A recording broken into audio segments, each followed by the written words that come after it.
கர்த்தர் ஸ்தோத்திரம் உண்டாதாக. எல்லாரும் should be lifted up.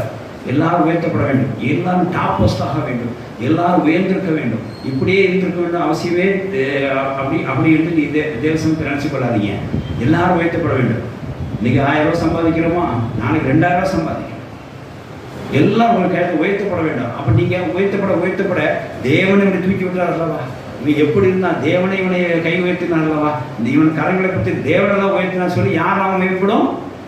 தேவநாமம் மையப்படும். தேவநாமம் மையப்படும். நீங்கள் நடந்து கொள்ள நீங்கள் என்ன செய்யணும்? முதல்ல உயர்ந்திருக்க வேண்டும். உயரத்துக்கு நம்ம எண்ணம் கொள்ள வேண்டும். உயரத்துக்கு பிரயாசப்பட வேண்டும். இது போதாண்டவர், இன்னைக்கு எனக்கு 500 ரூபா கிடைச்சா போதாண்டவர் அப்படின்னு நினைக்காதீங்க. நீங்கள் 500 ரூபா கிடைச்சுன்னா தேவநாமம் மையப்பட்டாலும் சந்தோஷம்.